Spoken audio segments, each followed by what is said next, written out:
Millions of people die of starvation, while grains rot in storage silos to create artificially high prices for maximum profit. So it's not true to say that there is a food crisis. Rather, there is a crisis in distribution and utilization of the world's resources. The Progressive Utilization Theory, or PROUT, has been created to address these gross imbalances, as well as many other local and global problems.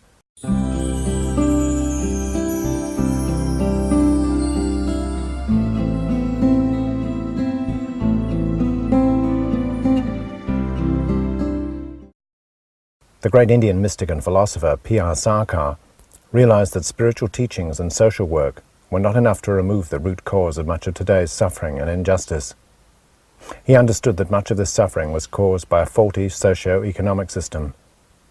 So in 1959 he introduced a new socio-economic theory called PROUT, as he said, for the good and happiness of all.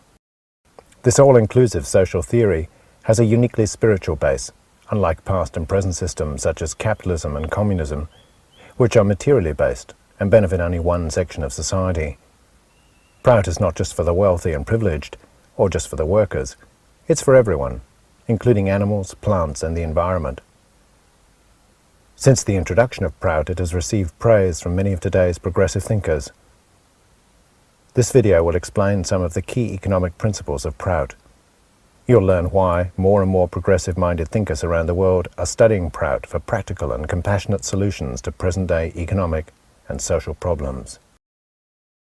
In this video, you'll be introduced to 7 key economic principles of PROUT. Guaranteed minimum requirements of life, increased purchasing capacity, decentralized planning, the 3-tier economic system, cooperatives, self-sufficient economic areas, economic democracy.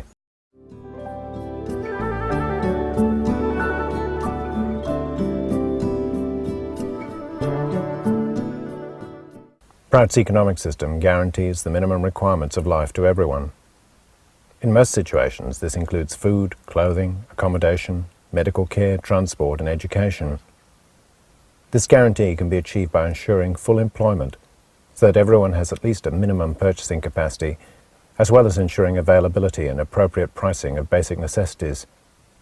This means a minimum income will be part of the society's constitution. If you ask anyone in the world today if it was morally justified that someone should die from hunger or cold or whatever, anyone would say no, no matter whether it was a head of a corporation or any person in a small town.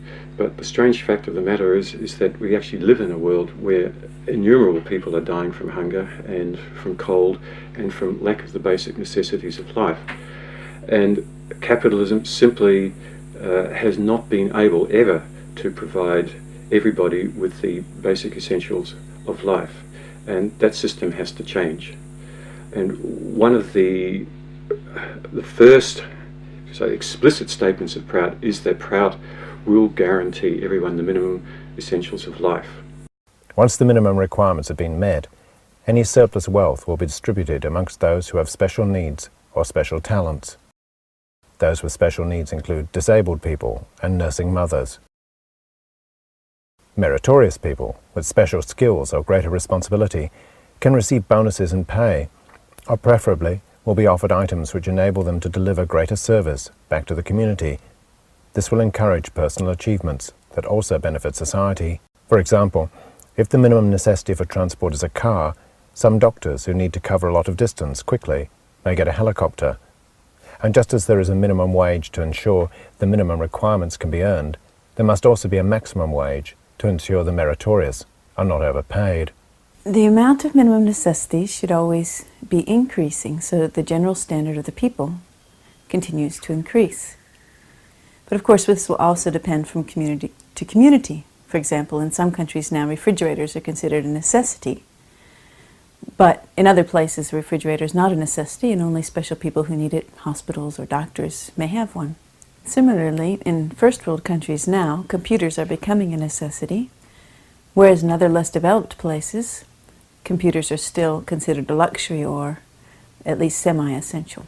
The relationship between the minimum and maximum wage may be set at a given rate.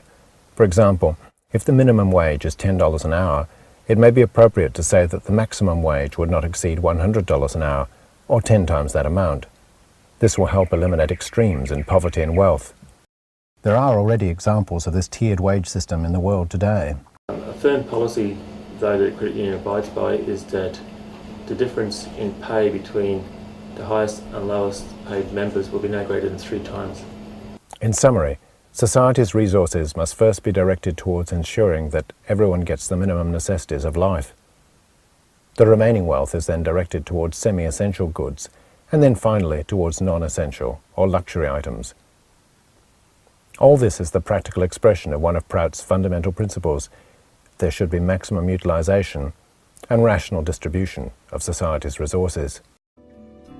And PROUT also adds a spiritual dimension.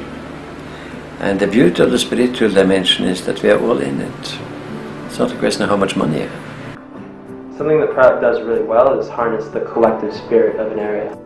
To really develop the local area and take what's there and allow it to benefit the local people. PROUT can never be imposed. It only works when people embrace it. Of course, PROUT has its principles, but for their practical expression, that depends on the wishes of the society concerned. For that, I think if local government entities continue to do their planning and their engagement with the community from principles like PROUT, etc., what you're finding is that it actually helps engage the communities. PROUT is concerned with not only physical well-being, but mental and spiritual upliftment of not only humans, but plants and animals as well.